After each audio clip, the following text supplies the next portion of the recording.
Yeah, this something beautiful right here. Co-cast, we're live. Phrase, R, M-Child, Sellers, DS, Wells. You know, we're about to introduce you to something beautiful. Yo, with us, you know, grind is a given. Either cooking something to chef or I'm spitting. Came from the bottom with nothing to top chillin'. We do it for hood legends, those past is still living.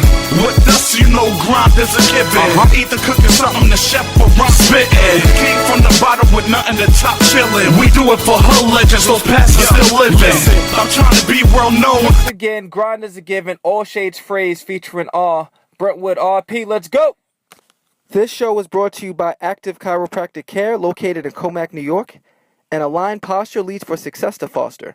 Say the promo code SUPERSTAR15 and you will get a complimentary spinal examination that'll lead you on your journey for peak performance. This show was also brought to you by Long Island Fitness Experts Alliance. Get in contact with the Life Alliance trainer and you will be guaranteed to add life to your years. Strength and conditioning coach Marc Friedman is someone I truly respect in the fitness field. Called by some the Tesla of training, his approach to training has helped further many in the field of fitness, including myself. I personally call him the Bruce Banner to my Tony Stark. In this episode, Marc discusses proper strength training practices for athletes, his scapular mobility method, and his experience as a high school athlete. Let's kick that good game, y'all. What's going on, Marc? How's everything? It's going all right. It's going great? Good. So let's just give me a brief history on your experiences as a personal trainer and just a few thoughts. My experience as a personal trainer. Well, I've been working as a personal trainer since 2012. I got my certification back in 2008.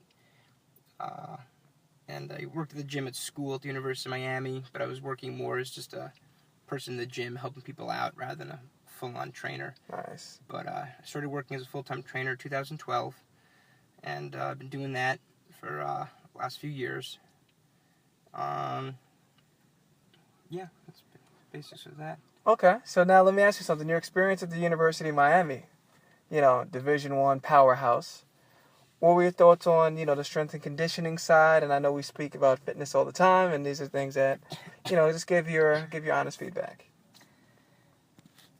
Well, I don't want to get too deep into what was going on with my school and such, but ultimately at the wellness center, we had a great wellness center that they redid while I was there. They made it one of the best school gyms I've seen around, and that's really well maintained. The strength and conditioning facility, they have a pretty nice facility. It's a little older. It's got a lot of of the basic kind of stuff, strength and conditioning, with the different squat racks and things. They have a good amount of the squat racks, the Olympic lifting platforms, which is nice. It's all right.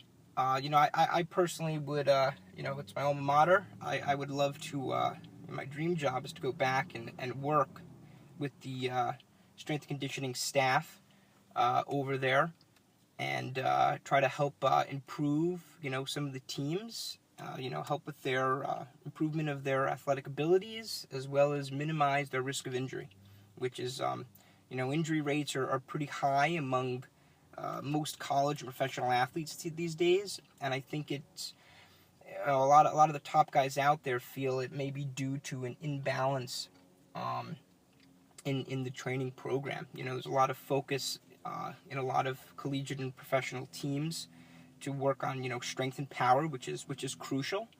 But a lot of times the smaller, subtle movements that can help prevent injury by correcting muscular and postural imbalances within the athlete, go overlooked.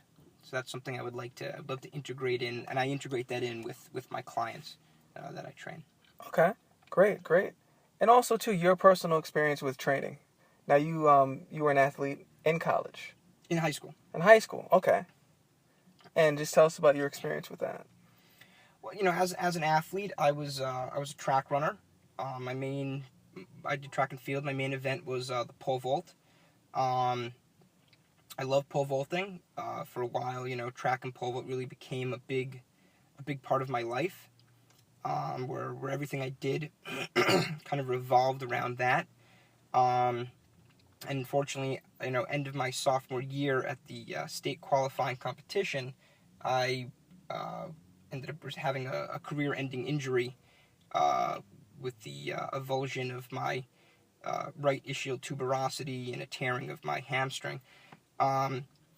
So, reflecting and ultimately, that was a really tough time in my life, just physically. I really couldn't sit for a good 6 months. I couldn't sit right. I had to sit angled. Trying to take a shit in the toilet was a real nightmare. Wow.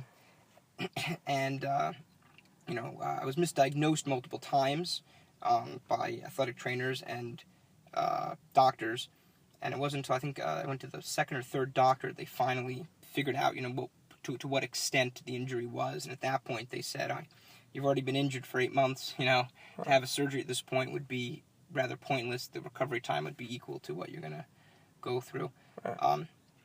But I think for any athlete, a true athlete, they really devote themselves to their sport, to their craft. It's an art, and it really becomes a lifestyle.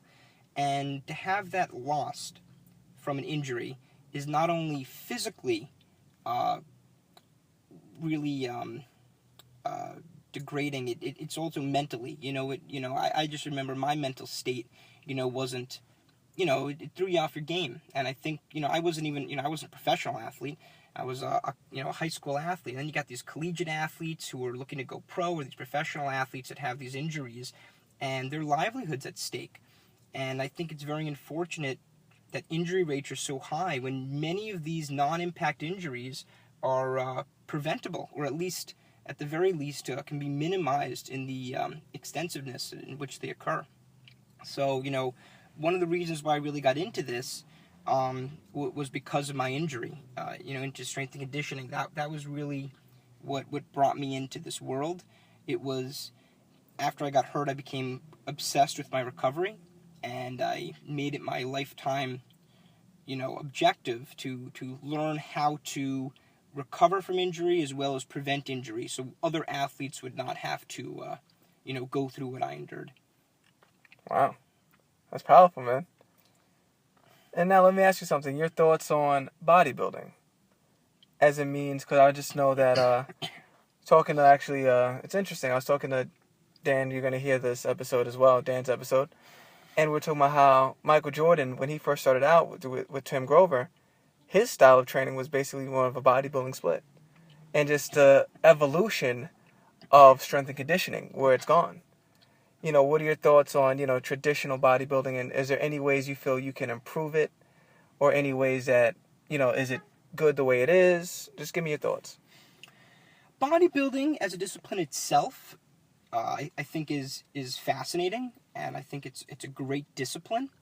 The art of building muscle and being able to, appear a certain way it's really amazing what people can do with their bodies. However, bodybuilding is not for everyone, and it's especially not for athletes. Some bodybuilders really know how to do it right. And these are the guys that you see, on stage and winning professional titles. But even some of those guys, if you really start looking at their spines and the way they move, many of them start developing a lot of muscular imbalances and postural imbalances, a lot of deformity to the muscle as well as the spine. Upper cross syndrome is very common. I see a lot of anterior pelvic tilts, hyperlordosis of the lumbar spine, and then they try to make up for it with this back sway, and then they develop this kyphosis of the thoracic spine. So bodybuilding itself is really cool, and I think it's great that people do it. I just think a lot of people don't do it right.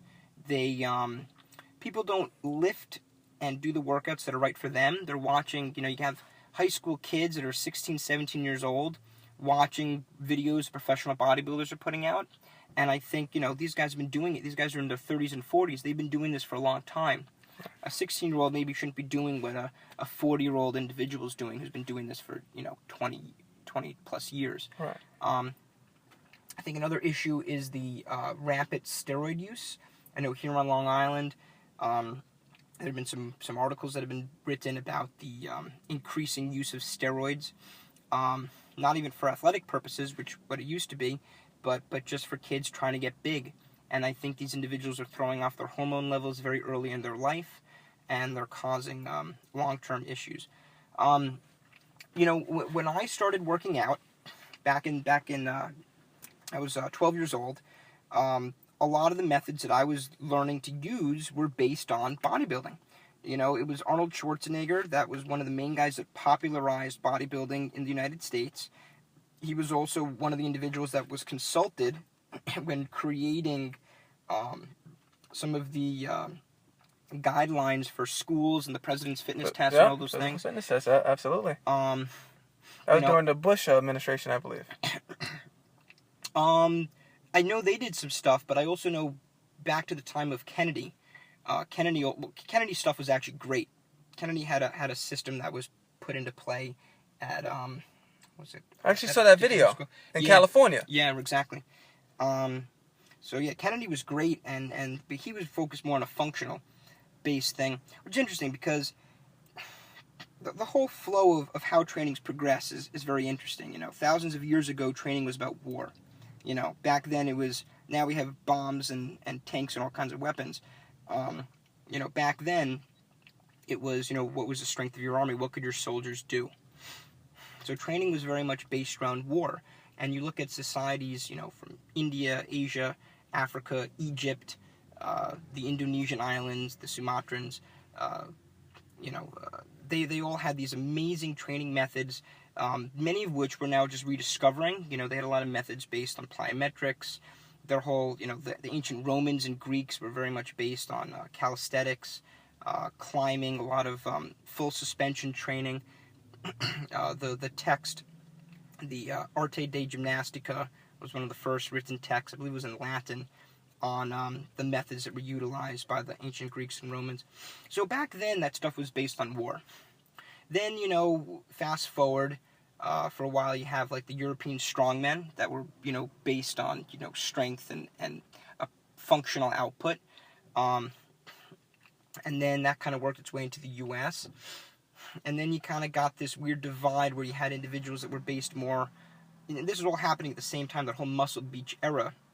They were individuals that were very much bodybuilder based, and you had individuals that were very much into more functional kind of stuff.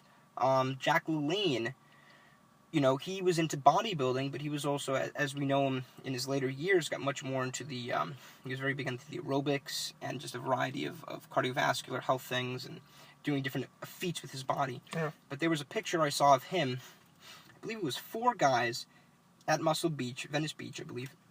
One guy was doing a bridge, so he was on his hands and feet, and then he had 3 guys standing on him. Another picture. Jack LaLanne was up there on the top. Yeah, another picture. And just the kind of strength that they were doing. These guys were big, but they weren't like the bodybuilders of today. Right. But again, very interesting stuff. And I think that's where the divide started to kind of happen, where some people were, you had your powerlifters, you had your bodybuilders, then you had your people that were a little more based on the functional kind of stuff. But today's real functional training movement apparently really didn't start, I think it was more the 70s and 80s, and that was with physical therapy, where physical therapists were doing work, and they were decided, rather than just using exercises as rehabilitative stuff, they created what they called prehabilitative, where they were using the same exercises to prevent an injury from occurring, rather than just waiting for one to occur. And then some of the big guys who have really promoted that functional training movement and written a lot of books on that have been guys like Greg Cook and Mike Boyle, as well as various other individuals. But I think they were 2 of the bigger forefronts. Greg Cook, according to his videos and his book that I read, that's his first book, ultimately, he was in physical therapy school with his buddies, and they were trying to figure out why some guys were getting injured and others weren't.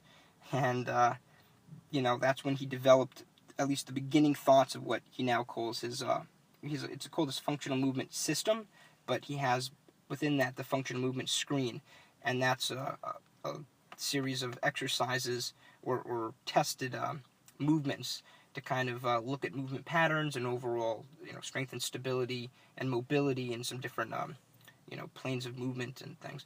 And then you score the individual to kind of assess their risk for injury. Back to the bodybuilding thing.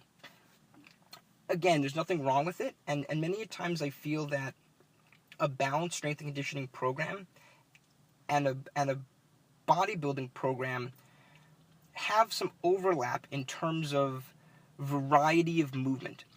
Bodybuilders are very big in changing training angles.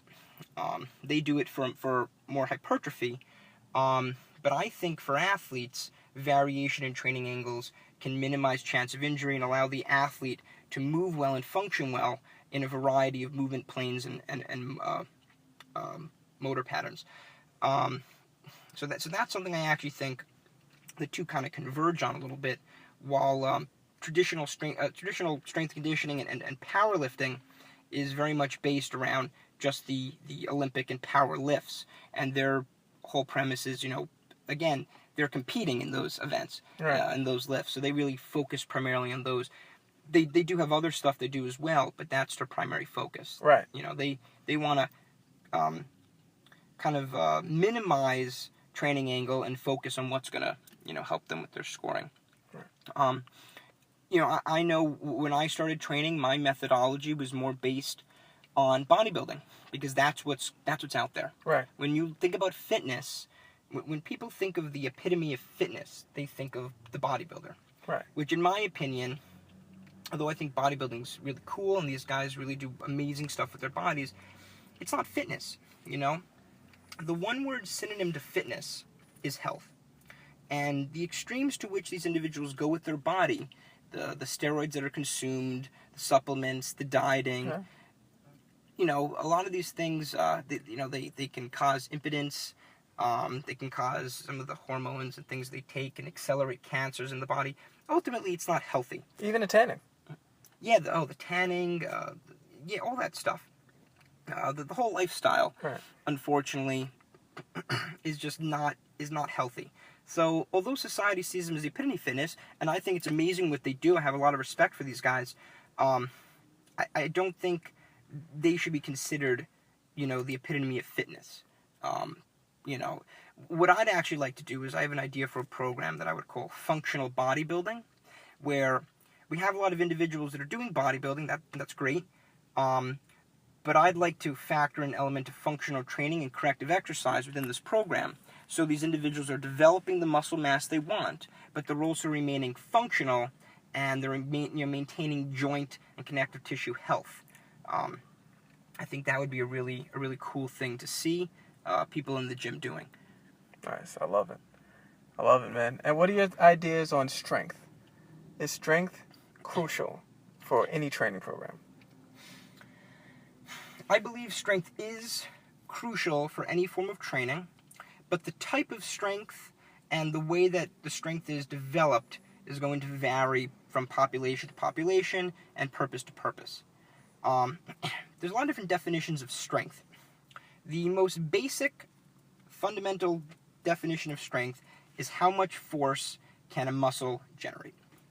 And that ties in with the 1RM, 1 repetition maximum. How much weight can your muscles lift one time? Since then, there have been some other individuals who have proposed alternative definitions of strength that apply a little more to the idea of a functional strength. There's speed strength. There's a lot of different versions of the strength, where they were saying strength is more relative to the individual's purpose. So the kind of strength that a powerlifter needs is different than the kind of strength that a ballet dancer needs, right, or a pole vaulter or a marathon runner. Right. All these things vary. So you want strength for all these individuals, and you want to do exercises that will develop strength, but do all these individuals need to be on a powerlifting style regimen? Right. most people say, or most coaches, I think, get too caught up in just the fundamental concept of strength and the 1RM, where everything's the 1RM, the 1RM. Doesn't matter who our athlete is, if their 1RM's better, they're going to be a better athlete. Sure, I think having a greater 1RM can be beneficial for many sports, but I feel to focus only on that when you have athletes that are more, aerobic or a combination of anaerobic and aerobic attributes within a sport, I think that could be an issue. You're primarily training the phosphagen energy system when you're doing just the 1RM. Most sports do not require one repetition. Right. The only sports that really require a single repetition would be, and this is only at a time, things like pole vault, high jump, discus shot put, hammer throw, most of the track events, long jump, triple jump. But even so, they still have multiple rounds they have to compete in. It's usually not a one-time thing. Right. The jumps you usually get 3 attempts. Pole vault or high jump, you get 3 attempts at each height. So this event can go on longer. For those athletes working to a 1RM as part of the training system, maybe as one of the phases, within the, maybe a couple of microcycles within the overall mesocycle and macrocycle, a year could be beneficial, leading up to the performance, to the actual competitive season. But for the average individual, I think the 1RM, it's not the best. Do soccer players, female soccer players really need to be busting out their 1RMs every single game, every single practice? No, I don't think that's the main thing. I think another issue that happens in the strength and conditioning world is some strength and conditioning coaches don't realize that their athletes have not properly learned how to do these exercises. I remember a professor of mine, brilliant guy, he was a strength and conditioning coach for years until he went back and got his PhD in sports medicine, and then, now he's a lecturer. He was saying that he worked with coaches and other strength and conditioning coaches who were like, okay, we're benching today, and they're like, well, don't you want to teach the guys how to bench? And they're like, oh, everyone knows how to bench. What? Unfortunately, not everyone knows how to bench. Right. I've actually never worked with a client that I would say knew the bench press to the full level at which full competence. Right. They had a lot of issues. Maybe, they knew to lay on their back and to press up, but there were so many things going on within the spine, within the scapula, the placement of the scapula, the activation of the core muscles, a lot of different, the drive for the heel, so many different things they were not doing. So I think very commonly, we see people can do the general movement, but they're not actually doing the exercise. They're just doing the general movement. I call that going through the motions. Right. It's very common within the gym, and to a non-trained eye, everything looks great. Right. But to a trained eye, as I walk around the gyms that I've worked in and other facilities, over 90% of the individuals are doing things wrong. Sure, maybe with the squat they're going down and coming back up, and to everyone else it looks like the squat. But the scapula are not in the proper place, the core muscles are not activating, there's a hyperlordosis of the spine, the weight distribution within the foot is all wrong, the placement of the knee in relation to the ankle and hip is off. So many things are going on that are problems, and we tend to overlook those. And as much as I like that fitness is being promoted by things like YouTube, Instagram, fitness magazines, the issue is there's no description. It's just the image. So people see the image, and to an untrained individual, they don't realize all the small intricacies that are occurring within the movement, and hence they're really not doing the exercise correctly.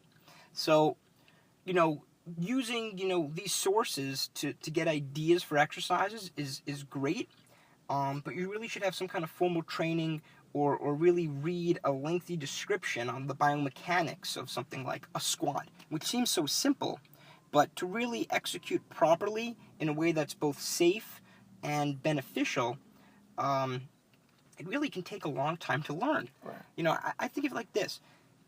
The martial arts, many of these have some kind of system of growth, where you start off, you're some kind of, maybe you're a white belt, and then as you go up, you gain belt level. You go yellow, orange, green, whatever it is. And, you know, if you're a white belt, you're not doing what the green belts are doing. Right. You know, you're not doing the black belt level stuff. Right. And I believe just how it takes years to accelerate, you know, through the levels of a martial art, and, you know, some of these top guys, like the Grand Masters, you know, there's only a few every generation, Right. and they're training for, you know, 30, 40, 50, 60 years, some of these guys. Right. Still training. Doesn't stop. Yeah, it doesn't stop. And I think a lot of movements, things like certain squats, you know, even something like a squat, you know, it's a simple exercise, but can still take a very long time to perfect. Just like anything, a golfer, they're constantly perfecting their swing. Right. It's the same movement.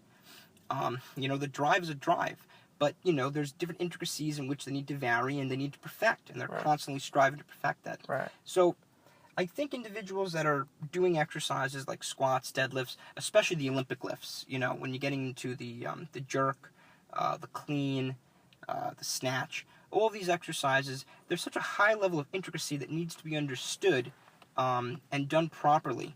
You know, it's just like the martial arts. You need to study these things for years under a master or a teacher, some kind of trainer or coach, and not just watch a video, you know, and say, oh, I got this. Right. I see a lot of people trying to muscle those lifts as opposed to applying the technique. Right. The lifts have lost the purpose in many facets. So hence, you know, I divide them into different categories now. Mm-hmm. So there's Olympic lifting for sport, mm-hmm. and, you know, just overall physique and athleticism.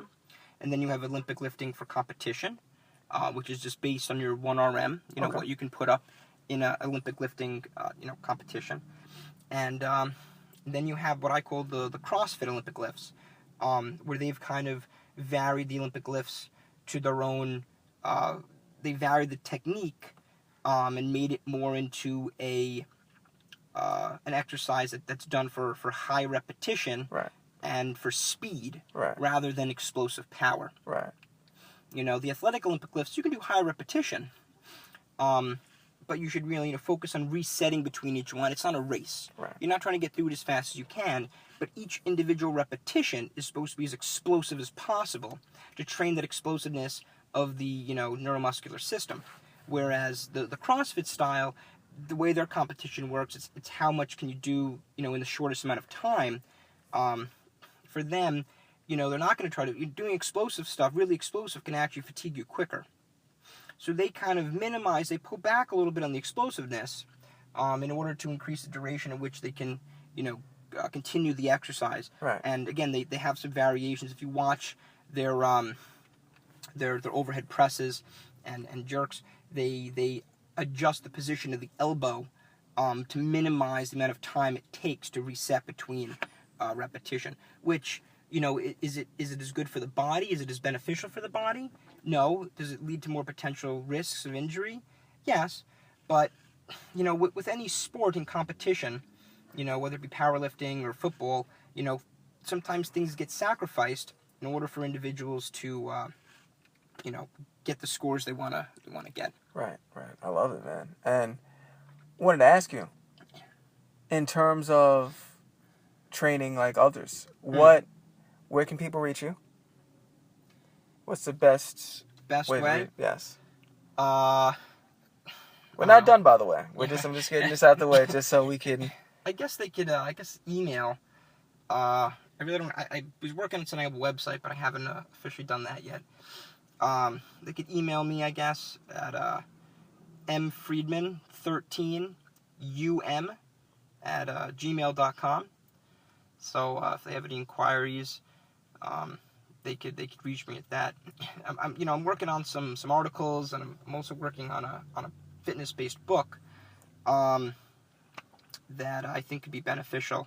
But I've still got a little way to go on some of that. But I think ultimately once I get that out, that's going to go over a lot of my philosophies as well as just philosophies of other individuals out there. I'm trying to create kind of a wellness manual, an overall manual of the different types of training and methodologies that are used. So I'll have my, program in play, but at the same time you can see what other individuals are doing out there. You know, who are the other top names? You know, like I'm just a cub. You know what I mean? I'm a puppy. Yeah. And there's a lot of old dogs that have been in this for a long time, and they've really made a huge impact in this field. Where I'm just, I'm a fledgling. I'm just getting my head in the game. So, I'd like to talk a little bit about those individuals, the guys that have been doing things and doing things well for a long time. And those are the people I learned from. Okay. Those top guys. Definitely. And let me ask you something. If there was a particular sport that you wanted to... Yeah, don't worry about that. Gotta love the sound. Keeping it raw and rugged. I love it. So, if there's any particular sport that you would rather focus on, just, personal preference, in terms of training clients, what would that be? Or is it like a broad spectrum, like you just cut you as far as who I would like to train? Yes. To be honest, yeah, I really enjoy training a wide variety of people. I would say I developed a system that I call the scapular mobility method. Okay. And it's all about utilizing the movements of the scapula to promote healthy shoulder movement. And I believe it's crucial for the improvement of striking sports, or pretty much any sport that requires activation of the and mobility of the different scapular retractors and protractors. I've always been a big fan of the martial arts, something I personally need to study more of. But I've worked with some boxers before, and some wrestlers, and I'm a big fan of training different martial artists. I like that the fact that they're the way their sport is structured in terms of the rounds.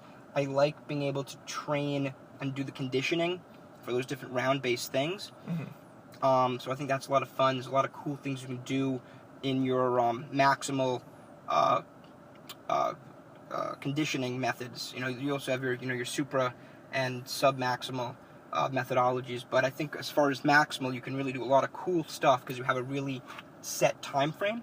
Okay. Other sports, it's longer frames. Rather than doing 5-minute rounds or whatever. You're gonna have your half times and quarters, which are things you can also base on. Right. I'm also a big fan of track. And a lot of sprint dominated sports.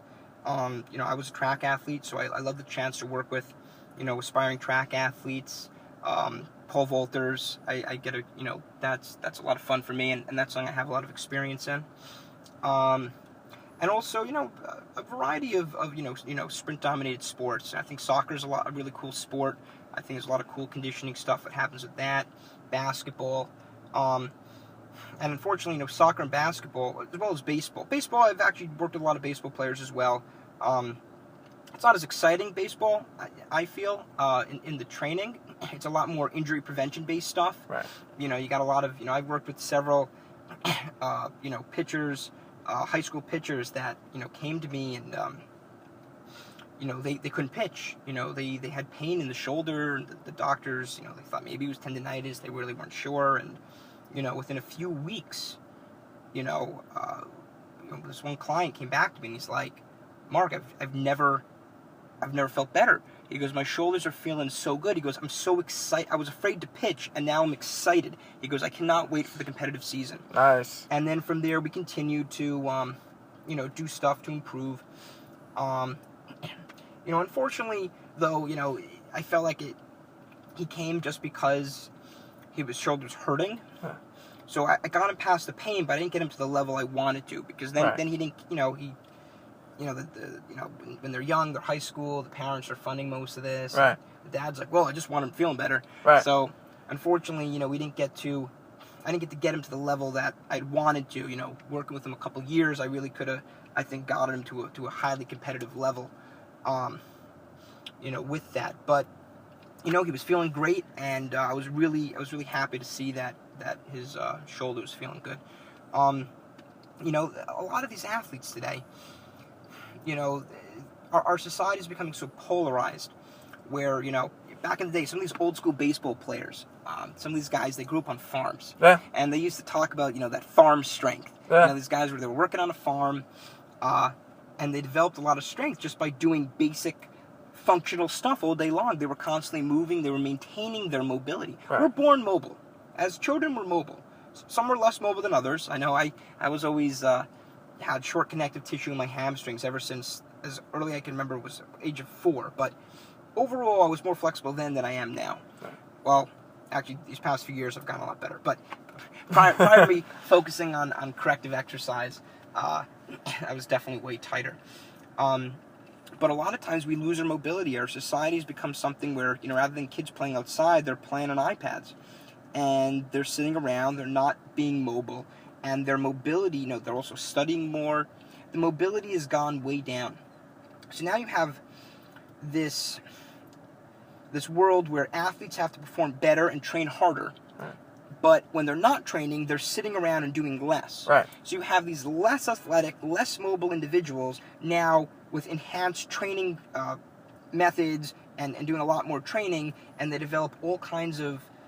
They have imbalances from not moving, and then these imbalances start to at least be seen as they manifest in acute and chronic injuries. Right. Usually it's more, I think, micro trauma is the starting thing. That would be more of a chronic thing that kind of develops over time, and then all of a sudden the elbow starts to really hurt, and Right. they can't figure out what happened.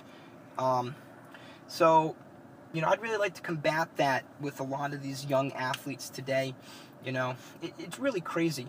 There was a report out, a bunch of years back by the NCAA, and they were saying that the female basketball players were 6 to 7 times more likely than the male basketball players to tear their ACL, the anterior cruciate ligament, which is ridiculous.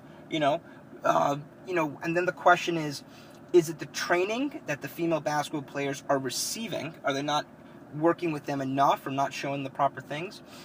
Or is there a slight biomechanical difference between, men and women? We know there's, certain differences as far as, hip width and shoulder width and things. Is that leading to certain imbalances that are, making these female basketball players more likely for these ACL tears? So, these are all things that, again, I feel become very overlooked as we get, really caught up on just, plyometrics and heavy exercises and heavy lifting. And I love plyometrics. Unfortunately, I've never seen someone actually executing plyometrics correctly. Most of the time I see people doing them as a cardiovascular exercise, where it's not that at all. It's a maximum effort exercise using the stretch shortening cycle. Right. That's supposed to train the body to explode, but also to explode, rebound, but also land. Right. Everyone forgets Dr. Yuri Venkoshansky's original plyometric method, which was called the shock method, which was based all around the depth jump.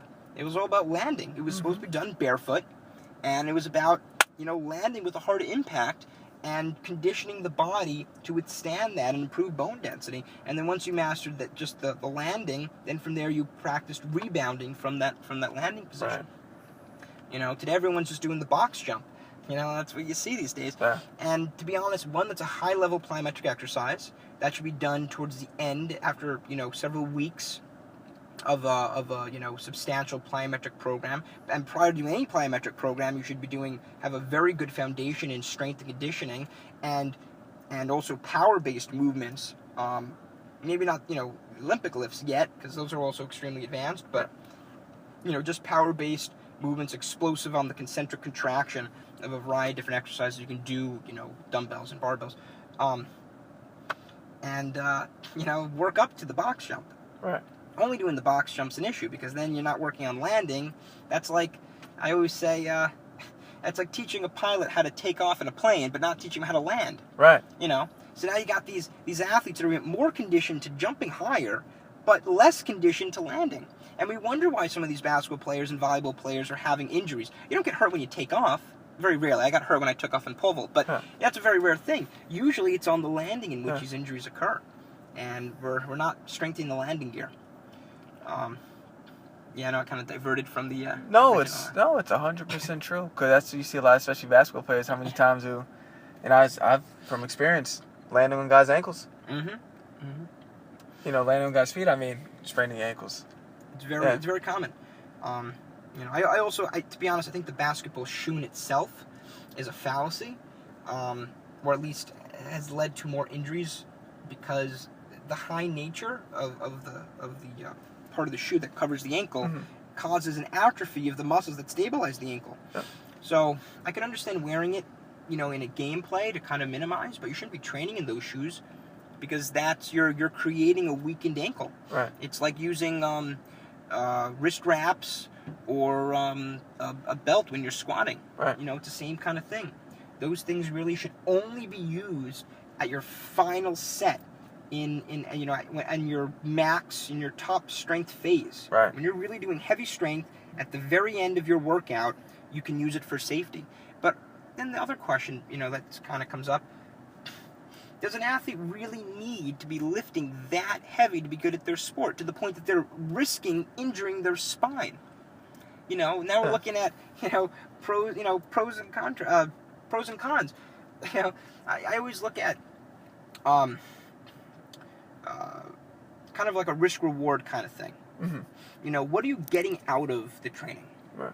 You know, if the potential negative effects of what you're doing outweighs the positive effects, why are you doing it? Right. You know, a lot of the stuff that you see like on YouTube and these videos, it's all this show-off factor stuff. Yeah, ego workouts. Yeah. The gratification of the person presenting the exercise or even doing exercise just to say, you know what, I did it and it didn't beat me up yet. Because it will. Right. It catches up. You know, all you gotta do, you know, I see people jumping, they're doing the battling rope system as they're jumping from one plyometric box to the next and landing on unstable surfaces. Well, it looks cool. It looks cool. Yeah. But you know, when you combine three things like that, you're trying to combine plyometrics with unstable surface with battling rope, cardiovascular based stuff, or not really cardio, you know, it's a metabolic kind of thing. What are you doing? What are you trying to train? You know, and I think that, you know, what you were saying about earlier with the bodybuilding. Bodybuilding's great. If your purpose is bodybuilding, perfect. If your purpose is something else, well, maybe that's not the best method of training for you. Everything comes down to purpose. And I feel in today's society, in our training culture, it's very hard to define your purpose. Or it's not even that it's that hard, people just don't. You know? What is hard is figuring out what to do. There is so much equipment and so many different movements that the body can do with and without weight. The amount of variations, it's so endless that even myself, the more I've learned about all these different methods of training, the more challenging it's become to create a periodized program. Because I want to do things in the right balance and progress in the right way that's going to benefit my clients and the athletes I work with to the best of their ability. But when you have so many different things, it's, you know, you really have to pick and choose. You really have to try to understand, you know, what's the best thing of each. And the thing is, you can't do everything. It's impossible. I could write a 30-year program, training 5 days a week, and I still would not be able to include everything I've learned about in the system that I want to do. Eventually, I want to write that program just for the heck of it, and I think it would be beneficial because of the way our society is going, for children to get on a path like this at an early age. But still, it's so challenging. I don't have 30 years to work with a client. I really have to be choosy about what I decide. It's like when I was in college, I studied a little bit of documentary filmmaking, and my professor was saying, just because you tape something, you know, just because you film something or you have something for the film, doesn't mean you have to use it. You know, they went out, they spent $200,000 on a film he was working on to get this whole orchestra doing this whole thing, and they're listening to it, and they said, you know what, we don't like it. $200,000 they spent, and they said, screw it, we're not using it. They nixed the whole project. Then they went out and they got some I don't know, it was a Russian symphony. They got some whole symphony thing, and they did new music. Cost them, I think, close to $1 million, and just for the music. And they did it, and they liked it. And the moral of his story was, if something's not good, don't use it. You don't have to use it just because people are saying it's good, or just because it might be good, or just because, oh, well, other programs have it. If it's not in the purpose of the individual you are working with, individual or team that you are working with, you don't have to stick to it. Right. Use your head, you know? Granted, you know, this is for people that, you know, who've studied strength conditioning and know the stuff. You know, if you don't know anything about strength conditioning and you just say, well, I'm not going to squat because I think that's silly, you know, don't do that. But, you know, for individuals that are well-versed in strength and conditioning and they have a primary goal for their team or their individual, and they're working towards this, you know what you need and know what to lose. You know, pick the exercises that are most beneficial and that are going to yield the greatest result with the least negative impact, and move from there. And that's, I think, the foundation of any program. You gotta find your purpose. And you know, ballet dancers maybe shouldn't be doing, you know, strictly hypertrophy-based workouts. You know, Right. that doesn't make sense. Right. Yeah. Last thing here. Great question. How do you define a visionary? How do I define a visionary? That's an interesting, very subjective kind of question. But well, looking at the roots of the word, you know, a vision, someone who sees something, and a visionary is someone who I believe sees something beyond what's currently happening, and they decide to try to make that vision a reality. They have an idea. It might be completely different or based on, you know, what's currently happening, but it's something new. You know, guys like Da Vinci, the Wright brothers, Tesla, you know, these guys, they saw things and they understood the universe in a way that other individuals did not. And they allowed themselves to follow their beliefs and their ideas and not be restricted by, you know, what society was saying. So many great scientists and researchers, you know, a lot of these guys have even committed suicide because they created or had great ideas that the rest of the scientific community poo-pooed them on. And they said, you're ridiculous, you don't know what you're talking about. I believe it was the guy who, one of the guys who was dealing with tectonic plate theory. The idea of the tectonic plates moving and colliding and, you know, leading, you know, seafloor spreading, the, you know, the ability for earthquakes to come out, you know, arise, volcanic activity. The whole idea of these, you know, solid plates moving on this, you know, fluid mantle. You know, I believe one of these guys, he ended up committing suicide, and then years later they found out he was 100% correct. Same as this other individual who was actually looking at Lamarckian, the whole Lamarckian method of acquired traits were passed down. He was discredited, you know, once Darwin came out. But then in recent years, they've actually found that in certain ways, genetic packaging actually occurs, where the genes are not necessarily changing, but the way the DNA is packaged changes the way the genes are expressed. And hence the individual, you know, they were noticing this with the people from the Irish potato famine. 2 generations later, they were suffering from obesity. Why? Because the genes packaged differently to change metabolic rates and allowed people to gain weight. Anyway, this individual was researching these frogs and kept finding that after 3 generations, these frogs no longer carried their eggs on their back. He did this multiple times. Everyone laughed him out of the scientific community, killed himself. But he was a visionary. And again, they found out later, oh crap, he was right. You know, a visionary is someone, in my opinion, someone who dreams. He's a daydreamer, he or she. You know, a lot of people dream at night, but very few people have the balls to dream during the day. And there was a quote I once heard about how daydreamers are the most dangerous people, you know, because they chase something that, you know, others don't want to be out there. You know, like, the system is the way it is. Most people don't want the system to change because the people at the top are benefiting from the system as it is. And if someone creates a new idea and a new dream that they chase, that can disrupt everything. So, I guess the best definition I can say for a visionary is someone who dreams during the day. And I consider myself a daydreamer. And I'm a person in a lot of different facets, whether it be strength conditioning as well as, you know, other stuff dealing with ecology and a lot of things that I tie together, I kind of see as one thing. You know, I'm a dreamer. I chase a dream that many call unrealistic and ridiculous.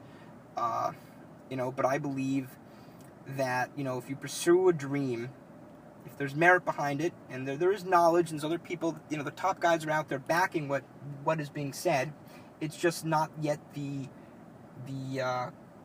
cultural norm. It's new. You know, anything new takes time to build, just like the Wright brothers. Oh, that flying machine's never going to work. And how people fly in planes, thousands of planes are taking off and landing every day. So, yeah, visionary is a person who dreams. So I would just say to anyone listening, you know, dare to dream big, pursue those dreams. You know, you never know who's going to become the next Tesla, the next Da Vinci, the next Einstein.